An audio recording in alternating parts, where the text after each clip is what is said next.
ceea ce scrii tu nu-i poezie, bă, un anis fără pereche. Te pun pe pâine cum tu îți pui floarea la ureche. Ascultă, băie, mine te crezi tu și ești care doar în glandă. Sunt versuri de căcat, analfabetule, și nu ai nicio bandă. Crezi că mă temi eu de triterant are în botic, care la fel ca tine sunt arpenezi, în realitate nu sunt nimic.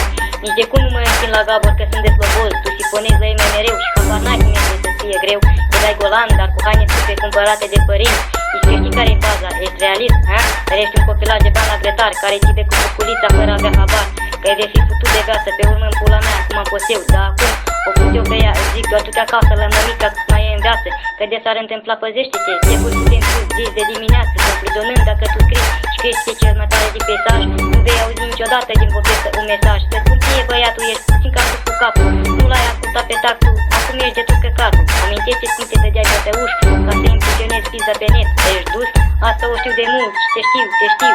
Mă piși pe măta coaie că te știu de mic copil, cum mă terorizai, dar nu sugeai la un gram de vin, te știu și te bătai ca pizza în chelot, când eu dădeam de necaz, dar tu te lăudai că nu poți. Mă piși pe măta coaie că te știu de mic copil, cum mă terorizai, dar nu sugeai la un gram de vin, te știu și te bătai ca o pizza în chelot, când eu dădeam de necaz, dar tu te lăudai că nu poți.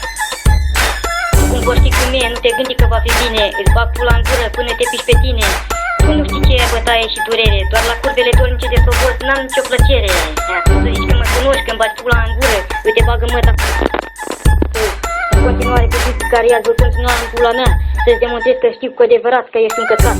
Nici nu poți scrie jivoție, dar mă faci pe mine prost, vorba aia, te trimit în morții mătii cu biletul cost. Am versuri dure, stilul vagabonților, limbaș plin de ură, nu uit niciun cuvânt cât de fut în gură. Ăsta-s eu care râde în fața ta, nu uita, nu uita, te știu, acum plec. Sper să nu ne mai întâlnim, să ți-o bag pe gât după un gram de vin. Mă piși pe măta coaie că te știu de mic copil, cum mă terorizai, dar nu sugeai la un gram de vin, te știu și te bătai ca pizza în chelot, când eu dădeam de necaz, dar tu te lăudai că nu poți. Mă piși pe măta coaie că te știu de mic copil, cum mă terorizai, dar nu sugeai la un gram de vin, te știu și te bătai ca o pizza în chelot, când eu dădeam de necaz, dar tu te lăudai că nu poți. Mă piși pe măta coaie